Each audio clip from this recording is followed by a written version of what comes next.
Well, hello there, if it isn't you, and this is Retro Spirits Guiding with Pumping World on the PC Engine CD-ROM. Pumping World, you may know as Pang, Super Pang, Buster Brothers, or Pumping World. It's the same frickin' game. Ooh, there's a little crustacean there, been flattened by the world. The word Pumping in Pumping World logo. In Pumping World logo, this is by Mitchell Corp, Capcom, and looked like it was NEC. We're straight into the game here. There's no messing around in Pumping World. You get straight into the action, where you are pumping these balls with your sharp harpoons. Be gone with you, bouncing balls. Oh, we get a little interstitial scene here. A guy looking into the mid-distance and pointing. He's just seen more balls on the horizon, and he's worried about the proximity of those balls to his body and face. And who isn't worried about that sort of thing in the public?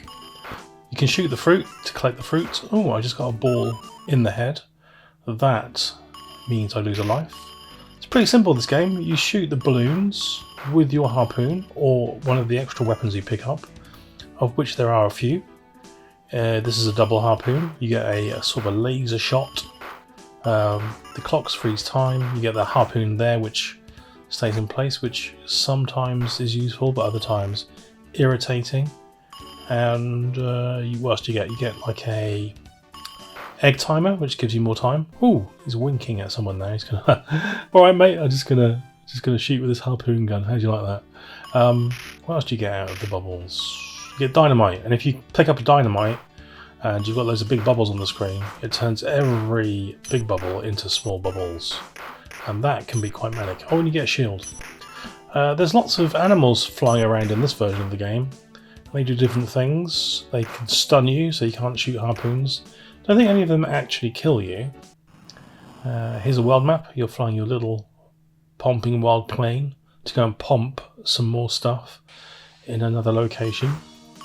And yeah, so simple gameplay. It's a bit like, I suppose it's a bit like a more, or less physics oriented spacebound asteroids. It's a bit like asteroids. You split the big bubbles over there. Take me over there. You split the bubbles into little bubbles, clear all the bubbles, move to the next stage. Try and avoid getting squashed by bubbles. Bubbles, bubbles, bubbles. It's all bubbles. I haven't played the arcade version of this for many years. Like I did used to play it in the arcade in the South Pier, in jolly old Lowestoft, and it was good. I always used to play it for 10p, have a good little time, move on. It was never a game that you pumped a quid into. It was fairly simple and sort of easy, and this version is sort of fairly simple and easy. Look at him, he's like standing on a log now. He's entering some sort of Highland Games competition. Very strange. It was a two-player game in the arcade, and it's a two-player game here, so that's cool. And it's got all the weapons I remember. It's got more characters flying around than I remember, but it is more or less the same as I remember it, with slightly, and I mean, this might be revisionist, but I remember the graphics being better than this. But this is a PC Engine game, but it is a CD-ROM game, so it's not like the memory was anything to be worried about on a CD-ROM. The backgrounds lack a little bit of colour in this version, and like this shield is not that great to look at. They could have, I suppose, spent a bit more budget. This world map remains, in my mind at least, identical to the one that I remember from the arcade. I'm not saying this is dissimilar, I'm just saying I remember the arcade visuals being a bit nicer. That's all. The gameplay is pure pumping, and I have enjoyed this CD thus far. The second player's got like a red hat on. Jesus, he's pulling his own face apart. Why is he doing that? He's just so tired of pumping bubbles that he's trying to get out of it by committing facial suicide. What a terrible, terrible predicament to be in. Yeah, I don't know what the plot of this game is. It's like he's the bubble exterminator, and he's going around the world. There's like a bubble epidemic that needs all the bubbles need pumping. He's going to stick that thumb right where you don't want it, and he's solving everybody's problems for him by using a special harpoon gun. He took a chance in developing a bubble popping harpoon gun, a bit like the Ghostbusters and their plasma pack thingamajigs. He took the chance, and it just so happened. It was the right time, the right guy, the right time, with the right equipment to make himself an absolute mint. This game is called Super Pang on the SNES, or a version of this game, and I'm gonna have to do a comparison video because I think the Super Nintendo one might be as ugly. Not that this is like super ugly. What I mean is it's not like the arcade machine. I remember the Super Nintendo one doesn't have a 2-player mode, and it's got the extra mode where you can shoot the hexagon things, but that one's called Super Pang, and this was Pumping World. So, I think the backgrounds are the same, the setups are largely the same, the weapons are largely the same. I would say the PC Engine feels like it's got chunkier, larger graphics, and you get more points for the fruit. Yes, I don't know what the Super and Super Pang actually alludes to. And now he's going to mess somebody up. He's going to jab them to the face whilst winking at them. Alright, son? Bosh, right in the chin. Alright, son? Bosh, right in the schnoz. He's a cheeky little chap, that's for sure. He's got like a sort of a Roger Moore style safari suit on. He is certainly cut from a different type of cloth, this Pumping World man. Some of this gets incredibly puzzly later on, and sort of platformy, and there's definitely a good order to do things in. One of the things to avoid doing is hitting the dynamite, because that leads to ridiculous amounts of bubbles to pump. This game was £30 English.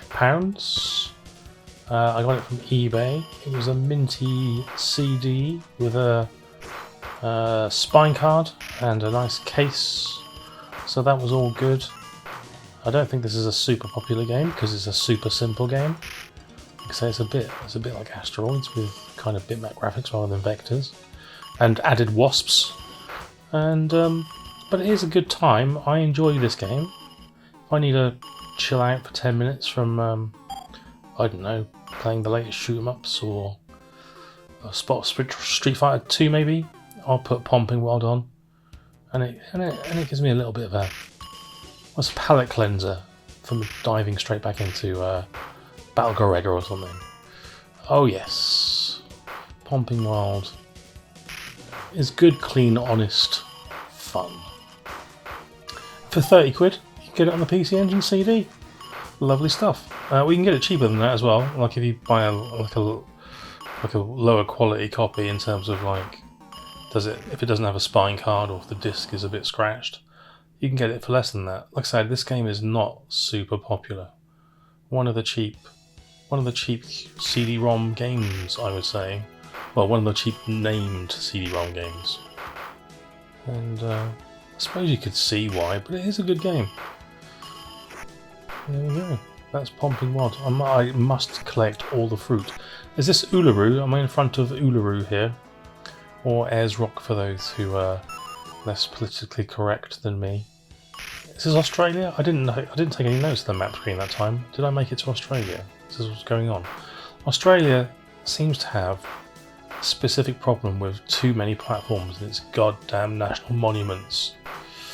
They need to sort that out straight away. The tourist board is probably livid with whoever put these platforms and these bubbles here. Ooh, look at that. That ball kind of just went along the floor there. I've never seen that before. I really don't like this hook shot thing which grabs onto the ceiling. Yay for you! Right, that's all I've got to say about Pumping World.